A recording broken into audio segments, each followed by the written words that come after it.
한 목소리로 함께 읽겠습니다. 시작. 다윗이 블레셋 사람의 지방에서 산 날수는 1년 4개월이었더라. 아멘. 오늘은 추수감사 주일입니다. 하나님의 자녀된 우리의 삶의 가장 큰 특징은 날마다 감사한다라는 것입니다. 하나님 안에서 그리스도인들에게 원하시는 하나님의 뜻이 무엇일까? 우리가 잘 기억하는 것처럼 항상 기뻐하라, 쉬지 말고 기도하라, 범사에 감사하라 하시는 것입니다. 언제 감사할 수 있을까? 우리에게 있어서 감사의 이유가 어떤 것일까? 풍성한 수확이 있을 때는 누구나 다 감사할 수 있습니다. 내가 가진 것이 많이 있을 때 누구나 감사하게 됩니다. 모든 종교들이 다 감사절기를 가지고 있습니다. 어느 민족이나 감사하는 의례들을 하고 있습니다. 풍성한 수확에 대해서는 누구나 다 감사할 수 있고 당연히 마땅히 감사해야 됩니다. 그런데 하나님의 자녀들의 구별됨은 풍성한 추수와 관계없이 감사할 수 있다는 것입니다. 풍성하다라고 말하는 기준이 무엇일까? 우리가 풍성한 게 얻었다라고 말할 때 그 기준이 무엇일까? 작년보다 많아야 풍성하다고 말할 수 있을까? 아니면 작년만큼 되면 풍성하다고 말할 수 있을까? 혹은 내가 꼭 필요한 것만큼만 돼도 풍성하다라고 말할 수 있을까? 풍성하다고 하는 것은 그 양이 아니라 내 눈앞에 있는 것이 아니라 사실은 내 마음에 달려 있습니다. 우리가 6년 전부터 추수감사 주일에 하고 있는 중요한 것이 한 가지 있습니다. 그것은 하나님께 감사하는 마음으로 쌀을 헌물하는 것입니다. 그리고 그 쌀들을 도움이 필요한 교회들과 이웃들에게 나누고 있습니다. 우리가 남들보다 잘 살기 때문이 아닙니다. 우리 교회가 다른 교회보다, 다른 사람들보다 여유가 많기 때문이 아닙니다. 그것은 우리의 마음이 풍성하기 때문에 하나님께 감사하는 것이고, 하나님께 감사하기 때문에 그렇게 다른 이들에게 나눌 수 있는 것입니다. 경기가 좋든 좋지 않든, 우리의 상황이 좋든 좋지 않든 그것과 관계없이 매년 하나님께 감사하는 마음으로 이렇게 쌀을 나눌 수 있다고 하는 것이 너무너무 감사합니다. 올해도 함께 나눌 수 있는 쌀들이 있어서 그 쌀들을 각 지역에 있는 교회들과 또 도움이 필요한 가정들에 나누게 될 것입니다. 여러분들께서도 그 일 가운데 같이 동참해 주셔서 쌀들을 포장을 하고 또 나르고 하는 그런 일들에도 적극적으로 참여해 주셔서 하나님의 사랑에 감사할 수 있는, 그리고 그 사랑을 다른 이웃과 나누는 것에 동참해 주시면 감사하겠습니다. 오늘 우리가 함께 읽어가고 있는 리바이벌 21, 22 본문은 사무엘상 말씀입니다. 우리가 잘 알고 있는 다윗에 대한 이야기를 본격적으로 읽어가고 있습니다. 그런데 오늘 읽었던 본문은 조금 느낌이 다릅니다. 다시 한번 사무엘상 27장 7절 말씀을 세 번역으로 다시 한번 읽겠습니다. 시작. 다윗이 블레셋 사람의 지역에서 거주한 기간은 1년 넉 달이었다. 우리가 잘 아는 것처럼 사무엘이 다윗에게 기름을 부었습니다. 그것이 사무엘상 16장입니다. 우리가 다윗에 대해서 가장 잘 알고 있는 사건, 블레셋 장군이었던 가드 사람 골리앗과 싸워 이겼던 사건, 그것이 사무엘상 17장에 나옵니다. 드디어 사무엘상 17장에서 다윗은 사람들 앞에 드러나게 되고 사람들의 박수를 받게 됩니다. 사무엘상 18장에 가면 사울 왕은 그를 장군으로 세웁니다. 사위로 삼습니다. 그런데 거기까지입니다. 그가 인정을 받고 중요한 인물이 되지만 사무엘상 18장 마지막 부분에 가게 되면 사울 왕이 다윗을 두려워합니다. 온 백성들과 사울의 신하들이 다윗에게 박수를 치고 주님께서 다윗과 함께 하시고 사울의 딸이었던 미갈마저도 다윗을 사랑하는 것을 보면서 두려움을 느끼게 됩니다. 그 두려움 때문에 다윗과 평생 원수가 되었다라고 하는 내용이 18장 마지막에 등장합니다. 그리고 19장부터는 다윗이 박해를 받는 장면입니다. 왕이 장군을, 장인이 사위를 죽이려고 창을 집어던집니다. 어떻게든 다윗을 죽이려고 쫓아다니게 됩니다. 수없는 죽음의 고비를 넘기게 됩니다. 다윗을 도와주려고 했던 요나단도 죽을 뻔한 위기를 당하게 됩니다.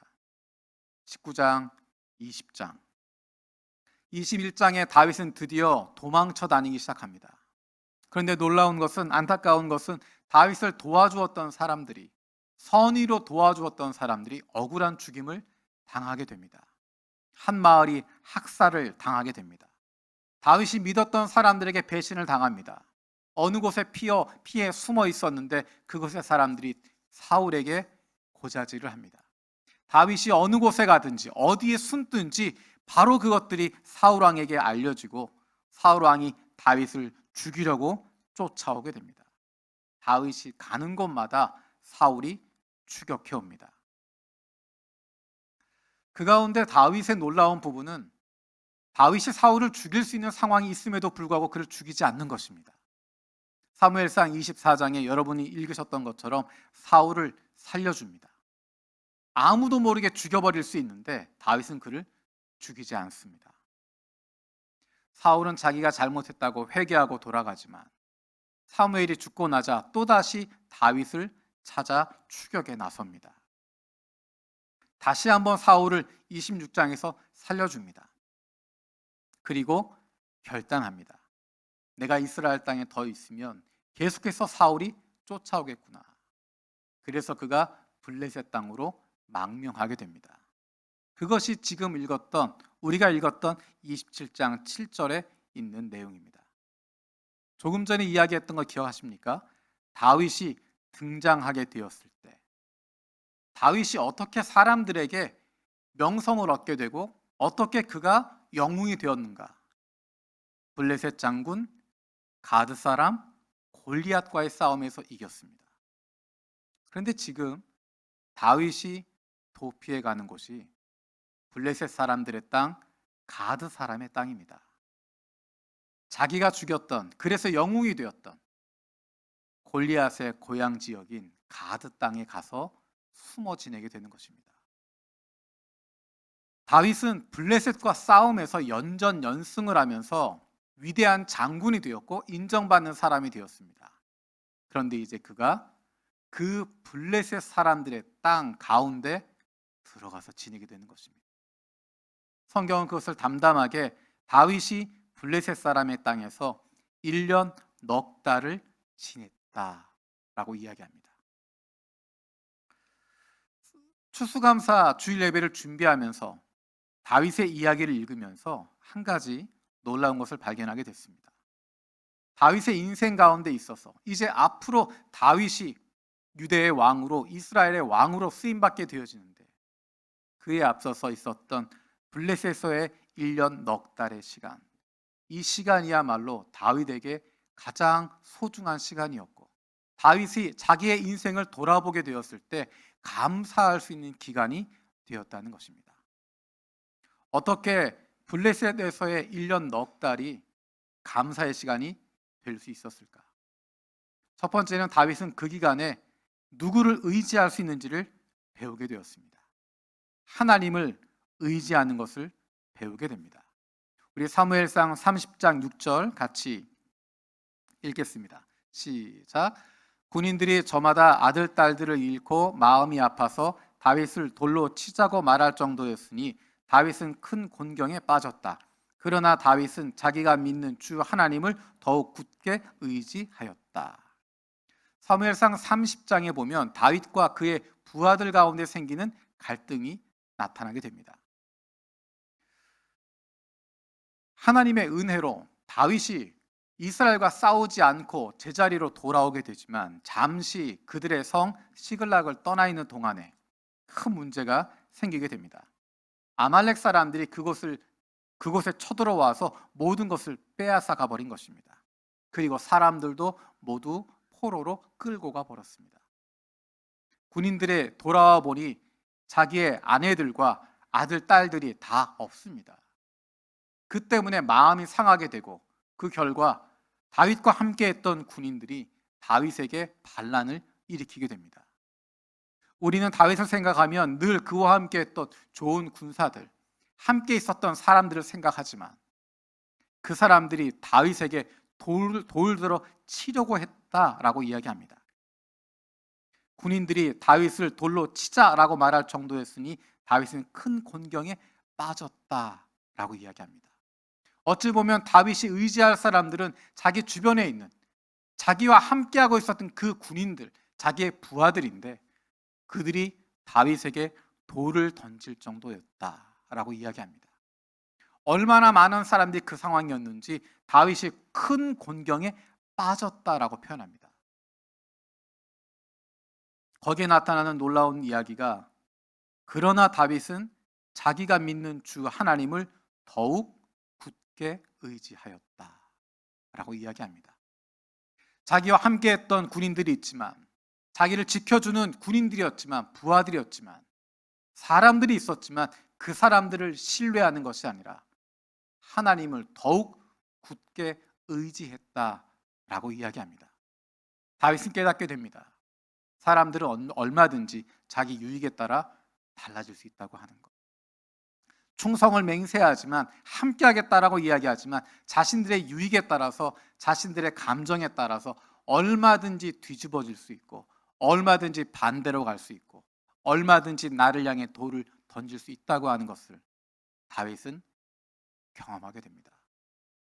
그리고 나온 고백이, 그는 더욱더 하나님을 굳게 의지하였다라는 것입니다. 또 한 가지 주목할 만한 장면은 사무엘상 26장에 나와 있는 부분입니다. 사울을 두 번째 살려준 다음의 장면입니다.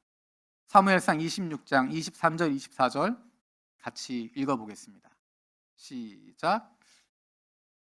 각 사람에게 그 공의와 진실을 따라 갚아주시기를 바랍니다. 주님께서 오늘 임금님을 나의 손에 넘겨주셨지만 나는 주님께서 기름 부어 세우신 임금님께 손을 대지 않았습니다. 그러므로 내가 오늘 임금님의 생명을 귀중하게 여겼던 것과 같이 주님께서도 나의 생명을 귀중하게 여기시고 어떠한 궁지에서도 나를 건져내어 주실 것입니다. 다윗이 사울을 두 번이나 살려줍니다. 24장에서 사울을 살려주었을 때 사울은 굳게 다짐을 합니다. 내가 잘못했다. 회개합니다. 그리고 다시는 내가 널 쫓아가지 않겠다 약속합니다. 하지만 그 약속은 금방 깨어집니다.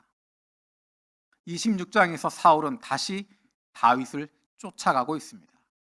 다시 한번 다윗이 살려줍니다. 역시 사울은 약속을 합니다. 내가 너를 다시 쫓아가지 않겠다. 하지만 다윗은 그 말을 신뢰하지 않습니다. 사람의 말을 신뢰하는 것이 아니라, 사람의 약속에 기대하는 것이 아니라 하나님께 의지하고 있습니다. 내가 사울을 살려준 것, 하나님 보시기에 옳은 것이었기 때문에 하나님께서 갚아주실 것이다 라는 것입니다. 내가 그 사람에게 베풀었던 것, 그 사람이 나에게 돌려주는 것이 아니라, 내가 나누어 준 것, 그 사람이 돌려주는 것이 아니라, 내가 무언가 주었기 때문에 그 사람에게 나에게 갚아주는 것이 아니라, 그 사람이 아니라 하나님을 신뢰하는 것입니다. 사람에게 돌려받는 것이 아니라, 사람에게 인정받는 것이 아니라, 사람에게 의지하는 것이 아니라 하나님이 돌려주실 것을 믿고 하나님께서 보시기에 옳은 일을 행하는 것이고 하나님께서 보시기에 잘했다 하시는 길을 걷게 되는 것입니다. 조금 전에 이야기했던 것처럼 사울을 두 번 살려줬습니다. 다윗의 부하들의 입장에서 여러분 생각해 보십시오. 한 번쯤은 참아줄 수 있습니다. 24장에서 사울을 살려주었을 때 다윗의 부하들은 어쩌면 역시 다윗 훌륭한 사람이구나. 여기에서 사울을 살려주는구나. 두 번째 사울을 살려주게 되었을 때 다윗의 부하들의 마음은 무거웠을 것입니다. 지난번에 살려주었을 때 굳게 다짐했지만 다시 찾아왔는데, 이제는 죽여버리면 우리가 도망치지 않아도 되는데 사울을 살려서 보내는 다윗의 모습을 보면서 부하들의 마음은 무거웠을 것입니다. 이 사람은 도대체 어떤 생각을 하고 있는 것일까? 그리고 다윗과 부하들은 동의합니다. 사울이 약속했지만 곧 나를 찾아 죽이러 또 올 거다. 그래서 그것을 피하기 위해서 블레셋 땅으로 도망치게 되는 것입니다. 실패했지만 어쩌면 다윗이 사울을 살려준 것, 그것이 좋은 결과로 나타나지 않았지만 그래도 다윗은 그것을 감내하고 있습니다. 내가 무엇인가 선행을 베풀었지만 그것이 좋은 결과로 돌아오지 않아도 다윗은 괜찮다 생각합니다. 왜냐하면 하나님 보시기에 옳은 것을 했기 때문에, 하나님 보시기에 내가 선한 것을 한 것이기 때문에 하나님이 인정해 주시면, 하나님께서 알아주시면 된다라는 것입니다. 그래서 고백하는 것이, 내가 오늘 이렇게 했던 것처럼 주님께서 나의 생명을 귀중하게 여겨주시고 어떠한 궁지에서도 나를 건져 주실 것입니다. 고백하고 있습니다. 블레셋에서의 1년 넉 달의 시간, 아무것도 그를 보호할 수 없는 시간이었지만 다윗은 그 시간에 하나님을 의지하는, 하나님만 의지하는, 한 번이 아니라 지속적으로 하나님만 신뢰하는 훈련을 하게 되어지고, 그것은 다윗의 평생 그것이 지속되게 됩니다. 블레셋에서의 1년 넉 달 동안 어떤 일이 있었나? 다윗은 그의 인생 가운데 가장 중요한 사람들을 만나게 됩니다. 다윗과 그의 부하들, 장군들을 생각했을 때 떠오르는 두 가지의 중요한 이야기가 있습니다. 그 중에 한 가지에 등장하는 사람이 이때라고 하는 사람입니다. 사람이 정말 나에게 중요한 사람, 나를 사랑하는 사람, 나와 함께하는 사람, 그 사람은 내가 힘들고 어려울 때 함께하는 사람입니다.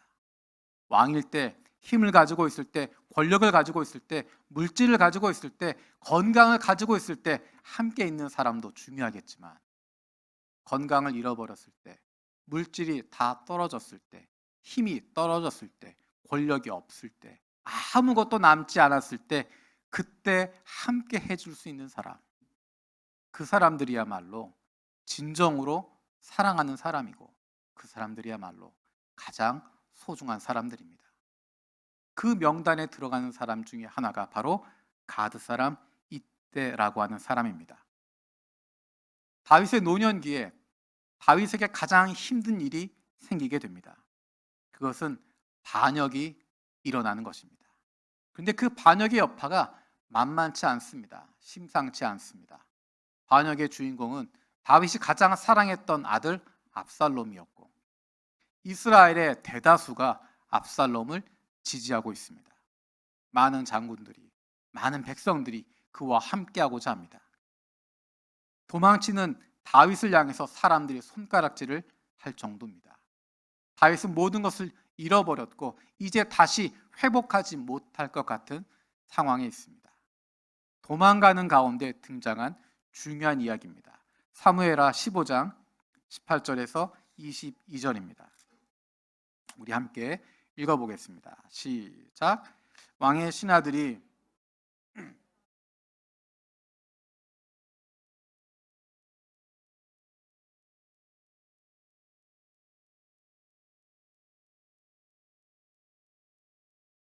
왕이 가드 사람 이때에게 말하였다. 어째 장군은 우리와 함께 가려고 하오. 돌아가 있다가 새 왕을 모시고 지내도록 하시오. 장군은 외국인이기도 하고 장군의 본고장을 두고 보더라도 쫓겨난 사람이니 그렇게 하시오. 장군이 온 것이 바로 엊그제와 같은데 오늘 내가 그대를 우리와 함께 떠나게 하여서야 되겠소. 더구나 나는 지금 정처 없이 떠난 사람이 아니오.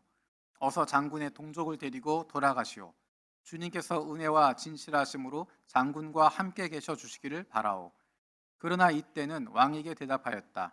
주님께서 살아계심을 확실히 살아계시고 임금님께서도 확실히 살아계심을 두고 맹세합니다. 그럴 수는 없습니다. 임금님께서 가시는 곳이면 살든지 죽든지 이 종도 따라가겠습니다. 그러자 다윗이 이때에게 말하였다. 그러면 먼저 건너가시오. 그리하여 가드 사람 이때도 자기의 부하들과 자기에게 딸린 아이들을 모두 거느리고 건너갔다. 여기에 등장하는 사람이 가드 사람 이때, 그리고 그와 함께하고 있는 가드 군인 600명이라고 나옵니다. 다윗이 가장 힘들고 어려웠을 때 그와 함께하고 그의 곁을 지켜주는 사람. 우리가 본문에서 읽었던 것처럼 가드 사람 이때라고 하는 사람은 조금 전에 우리가 읽었던 블레셋 땅 가드 사람을 이야기하는 것입니다.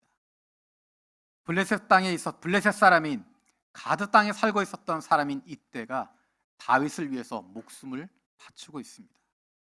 그리고 그와 함께하고 있었던 가드 군인 600명이라고 이야기합니다. 가드에서부터 왕을 따라온 가드 군인 600명이라고 이야기합니다. 다윗을 위해서 목숨을 바치겠다라고 다짐하는 사람들입니다. 다윗이 이야기하는 것처럼 나는 모든 것 다 끝났다. 나는 정처 없이 떠나게 되었다라고 이야기하지만 우리는 임금님을 위해서 목숨을 걸겠습니다. 라고 하는 사람들, 그 사람들이 가드 땅에서부터 다윗을 따라온 사람이라고, 가드 사람 이때라고 이야기합니다. 어떻게 가드 사람 이때가, 가드에서부터 그 600명의 군인들이 다윗을 따라올 수 있었을까? 그것은 다윗이 블레셋에서 지냈던 1년 넉 달의 시간이 있었기 때문입니다. 그 시간을 통해서 다윗을 보게 되는 것입니다. 가까이서 그를 목격하는 것입니다. 가드 사람들만 다윗을 따른 것이 아닙니다. 다윗이 헤브론으로 들어가기 전에, 유다의 왕이 되기 이전에 이미 많은 군인들이, 많은 사람들이 다윗을 따르기 시작합니다.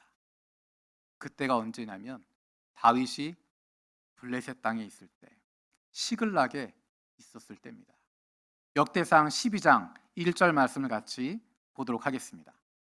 시작. 다윗이 기스의 아들 사울에게서 쫓겨서 시글락에 있을 때 그에게 와서 싸움을 도운 용사들은 다음과 같다. 그리고 2절부터 쭉 나와 있는 명단이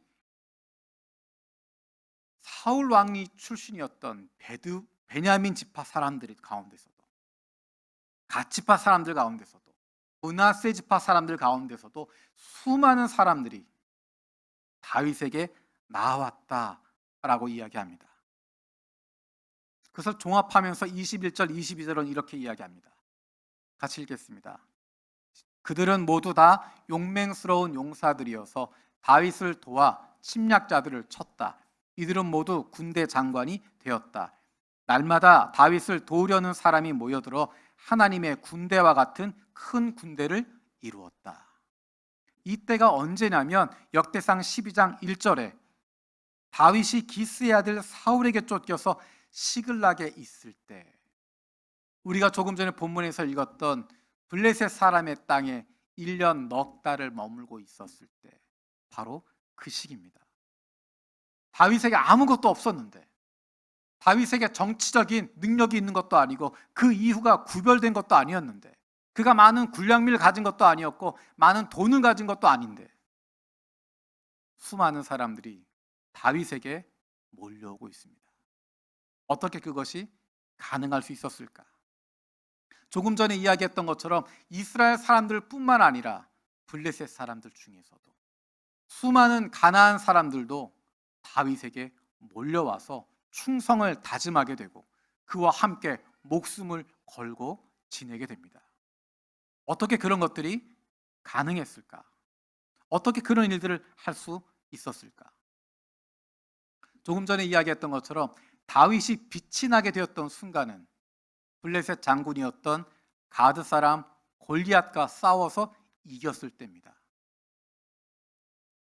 블레셋 땅의 가드 사람들의 지역에서는 우리 지역의 대장이었던 가장 유명한 골리앗 장군을 죽인 그 적이 바로 다윗입니다. 근데 그 다윗이 가드 사람들의 땅에 들어가서 살고 있습니다. 다른 사람들의 눈초리가 어땠을까? 다른 사람들이 어떤 마음으로 다윗을 바라보고 있었을까? 다윗이 유명했던 이유는 블레셋 사람들과 싸움에서 연전연승했기 때문입니다. 그런데 이제 다윗이 고작 400~500명 정도 되는 사람들을 데리고 600명 되는 사람들을 데리고 시글락에 들어와 있을 때 그 주변에 있는 블레셋 사람들이 어떤 눈으로 그들을 쳐다보고 있었을까? 다윗이 어떤 삶을 살았는지를 잘 보여주고 있는 것이 다윗과 함께하고 있었던 아기스 왕의 고백입니다. 사무엘상 29장 6절 말씀 같이 읽어보겠습니다.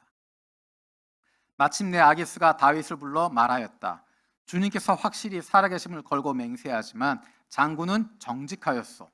나에게로 온 날부터 오늘까지 나는 장군에게서 아무런 허물도 찾지 못하였기 때문에 장군이 나와 함께 이 부대에 들어와서 출전하는 것을 좋게 생각하였고, 그런데 저 지휘관들은 장군을 못마땅해 하오. 다시 한번 이야기하는 것이 9절에 또 등장합니다. 29장 9절입니다. 아기스가 다윗에게 대답하였다. 장군이 정직하다는 것을 나는 잘 아오. 나는 장군을 하나님의 천사처럼 여기오. 그런데 블레셋 사람의 지휘관들이 장군과 함께 싸움터에 나가지 않겠다고 말하오. 사무엘상 29장에는 다윗이 피해 있었던 블레셋 땅, 그 블레셋 사람들과 이스라엘의 전쟁이 일어나는 장면입니다. 다윗의 입장에선 정말 힘들고 어려운 순간입니다. 놀랍게 하나님께서 은혜를 베풀어 주셔서 다윗이 그 싸움에 참가하지 않아도 되도록 해주십니다. 어떤 내용인지 궁금하시면 오늘 일부 예배 원도우 목사님 설교를 다시 한번 들어보시면 확인하실 수 있습니다. 원도우 목사님 설교는 지금 이야기 중에 뒷부분, 싸움에 대한 부분이고, 제가 지금 이야기하는 중점은 그 앞의 이야기입니다. 아기스 왕이 이야기합니다. 장군은 정직하였어. 나에게로 온 날부터 오늘까지 나는 장군에게서 아무런 허물도 찾지 못했어. 나는 장군을 하나님의 천사처럼 여기요. 조금 전에 이야기했던 것처럼 블레셋 사람들이, 가드 사람들이 얼마나 눈에 불을 켜고 다윗을 쳐다봤겠습니까? 그의 일거수일투족을 쳐다보고 있었을 것입니다. 어떤 삶을 살아가고 있는지 노려보고 있었을 텐데, 아기스 왕이 나는 당신이 정직하다는 것을 알고 있다고 하는 것, 그 사람들에게 인정받을 수 있었다고 하는 것, 그것이 얼마나 놀라운 일입니까? 그것도 하나님을 믿지 않는 사람들이. 우리는 쉽게 이야기합니다. 나는 하나님을 의지한다. 하나님만 믿는다. 하지만 그것이 다른 사람들에게 어떻게 나타나게 되는가? 다른 사람들에게 저 사람의 삶은 정직해. 저 사람의 삶은 확실해. 저 사람이라면 믿을 수 있어. 내가 하나님은 모르고 예수는 모르지만 적어도 저 사람은 허물이 없는 사람이야. 믿을 수 있는 사람이야. 쉽게 이야기해서 저 사람은 좋은 사람이야 라고 말하게 되는 것. 어떻게 그것이 가능할 수 있었을까? 내가 하나님만 의지합니다. 하나님만 의지합니다. 그 신앙을 가지고 있었기 때문에 다른 사람들이 그렇게 보게 되는가? 그렇지 않습니다. 하나님을 의지하고 있는 것이, 하나님만 신뢰하고 있는 그것이 삶을 통해서 나타나기 때문입니다. 다윗이 살아가고 있었던 하루하루의 삶을 보면서 사람들은 경험하게 됩니다. 저 사람은 정직한 사람이야. 믿을 수 있는 사람이야. 또 한 가지 재미있는 구절이 사무엘상 30장 22절에서 25절에 등장합니다. 같이 읽어보겠습니다. 사무엘상 30장 22절에서 25절입니다. 시작. 그러나 다윗과 함께 출전하였던 군인들 가운데서 악하고 야비한 사람들은 거기에 남아있던 이들이 못마땅하여 자기들과 함께 출전하지 않았던 군인들에게는 되찾은 물건을 하나도 돌려주지 말고 다만 각자의 아내와 자식들만 데리고 가게 하자고 우겼다. 그러나 다윗은 그들을 달랬다. 동지들, 주님께서 우리를 지켜주시고 우리에게 쳐들어온 습격자들을 우리의 손에 넘겨주셨소. 주님께서 우리에게 선물로 주신 것을 가지고 우리가 그렇게 처리해서는 안 돼요. 또 동지들이 제안한 이 말을 들은 사람은 아무도 없소. 전쟁에 나갔던 사람의 몫이나 남아서 물건을 지킨 사람의 몫이나 똑같아야 하오. 모두 똑같은 몫으로 나누어야 하오. 다윗이 이때에 이스라엘에서 정한 것이 율례와 규례가 되어 그때부터 오늘날까지 지켜지고 있다. 지금 이 이야기는 다윗과 함께 했던 군인들이 아말렉 사람들을 쫓아가서 빼앗겼던 것들 모두 다 되찾고 빼앗겼던 아내와 자녀들을 모두 다 되찾은 다음의 이야기입니다. 물건들을 찾고 났을 때 전리품을 얻은 이후에 시비가 생겼습니다.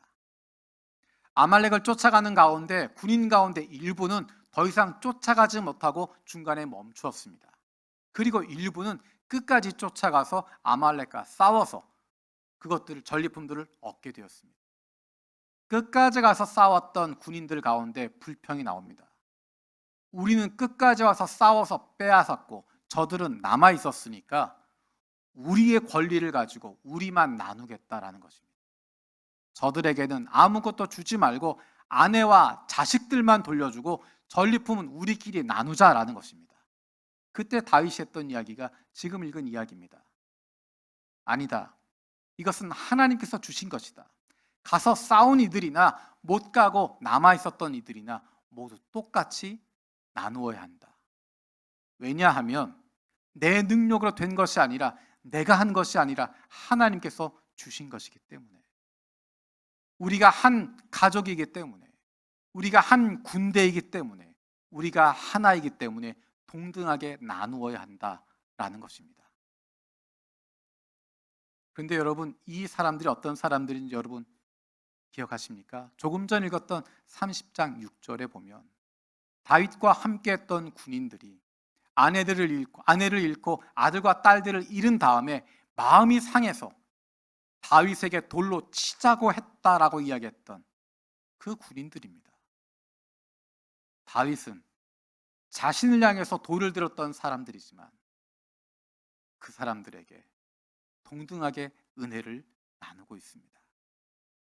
그 감정을 가지고 대하는 것이 아니라 하나님의 것이라고 인정하고 하나님이 주셨기 때문에 그것을 함께 나눌 수 있게 되어집니다. 어떻게 그것이 가능할까? 하나님을 의지하기 때문입니다. 하나님을 믿고 있기 때문입니다.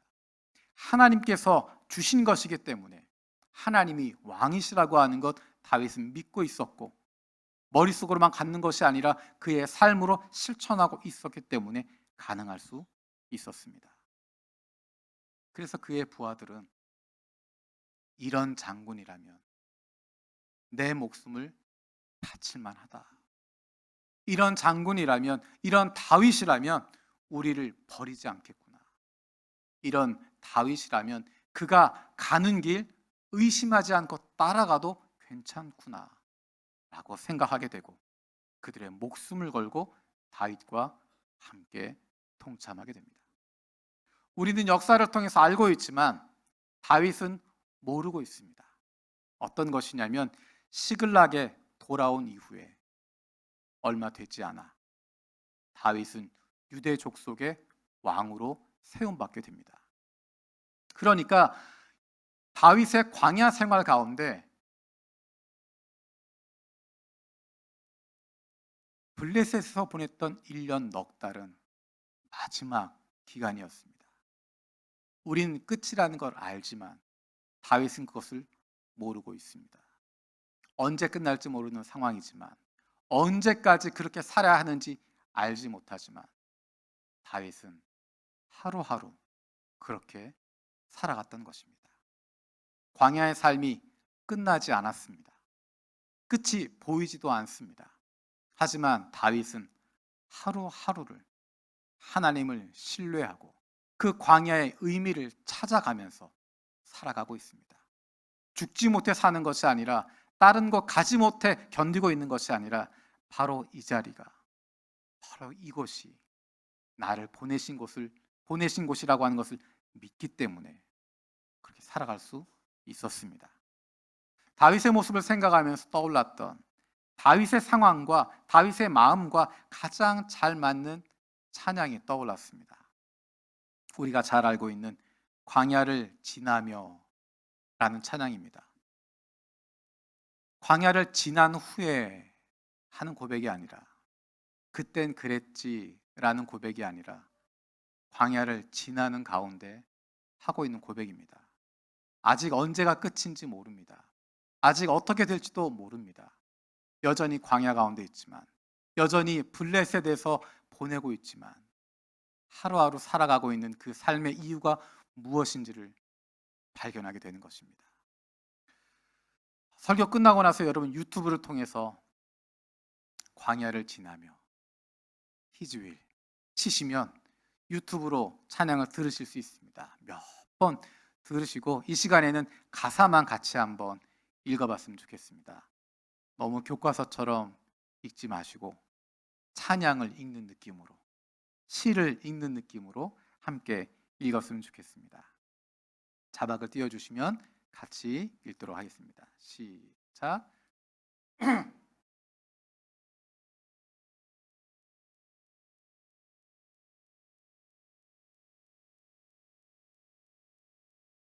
세상 그 어디도 광야에 서 있네.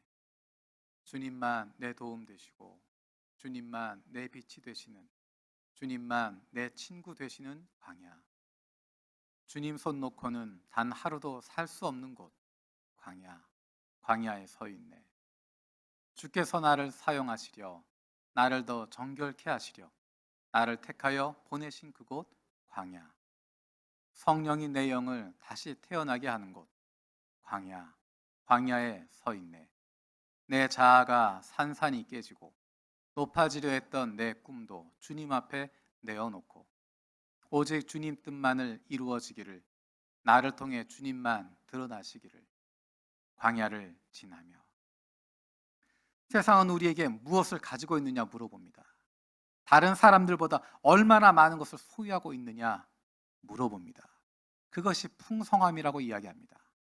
하지만 우리의 대답은 나를 사랑하시는 하나님께서 나와 함께 하시기 때문에, 나를 사랑하시는 하나님께서 살아계시기 때문에 나는 풍성하다 대답할 수 있습니다. 광야 같은 시간을 보내고 있는 우리 모두에게 나를 사랑하시는 하나님께서 살아계신다는 것, 그것으로 말미암은 풍성함을 날마다 넘치게 되시길 바랍니다. 기도하겠습니다.